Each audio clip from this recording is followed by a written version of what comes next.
UP के संभल में मस्जिद के सर्वे के दौरान इस कदर बवाल हुआ कि 4 लोगों की मौत हो गई। इसके साथ ही भीड़ ने हिंदू समुदाय के अलावा पुलिस पर भी पत्थर से हमला कर दिया। इस घटना में कई पुलिसकर्मियों को चोटें आई हैं। पुलिस ने मौके से करीब 1 ट्रैक्टर की टाली भर ईंट और पत्थर बरामद किया है। बवाल के बाद संभल में धारा 163 लागू कर दिया गया है और इंटरनेट पर भी रोक लगा दी गई है। बवाल मचाने वाले की पुलिस ने वीडियो से पहचान करना शुरू कर दिया है। अब तक 25 लोगों की गिरफ्तारी हो चुकी है, जबकि मामले में 800 लोगों पर एफआईआर भी दर्ज कराया गया है। कोर्ट के आदेश के बाद जब सर्वे का काम शुरू हुआ तो फिर बवाल मच गया। साफ फैसल ने कुल 200 लोग और 6 नामजद लोगों के खिलाफ जो है, क्योंकि उसी क्षेत्र के रहने वाले हैं तो जानते भी हैं, 6 नामजद लोग और 200 अन्य लोगों के खिलाफ मुकदमा जो है उन्होंने लिखवाया है। दीपक राठी नाम के हमारे सब इंस्पेक्टर हैं, जो भी कल घायल भी हुए थे, उनके द्वारा जो यहाँ के एकता चौकी प्रभारी भी हैं, 800 लोगों के खिलाफ मुकदमा लिखवाया है उन्हें।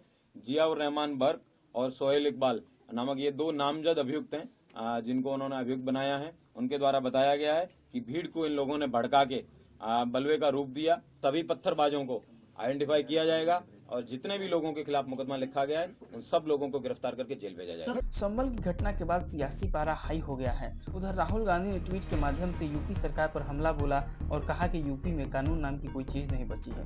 उधर वायनाड के सांसद प्रियंका गांधी ने भी ट्वीट करके हमला बोला और कहा कि यूपी में कानून व्यवस्था पर अब सवाल उठने लगे हैं। उधर समाजवादी पार्टी के प्रमुख अखिलेश यादव ने भी संभल के मामले पर सवाल उठाए हैं।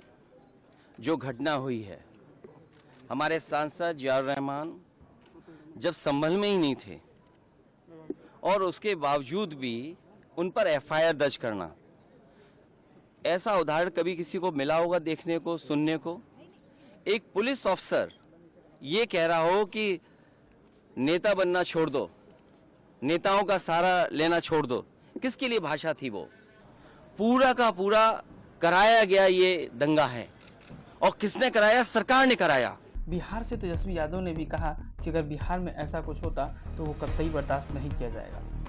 यूपी में जिस तरीके से तांडव ये लोग कर रहे हैं, वो लोग चाहते हैं कि यूपी से पूरे देश में माहौल जो है हिंसक करें, नफरत फैलाएं। और ताज्जुब की बात है कि सरकार जिस तरीके से पुलिस का दुरुपयोग कर रही है, मतलब पुलिस के लोगों को गुंडा मवाली जो है उसमें तब्दील कर दिया गया है। अगर कहीं भी इस तरह का प्रयास अगर बिहार में अगर कोई करेगा तो हम लोग जो है चुप बैठने वाले लोग नहीं। संभल में हिंसा के मामले में केंद्रीय मंत्री गिरिराज सिंह ने कहा कि जो दोषी है और जिन्होंने दंगा भड़काया है उस पर 302 के तहत मुकदमा चलना चाहिए। संभल की घटना हमारे लोकतंत्र पर एक धब्बा है। इस धब्बा के लिए अगर कोई जिम्मेदार है तो विपक्ष है, और जियाउर रहमान और वहां के विधायकों के ऊपर 302 का मुकदमा चलना चाहिए, जिसने ये आतंक फैलाया।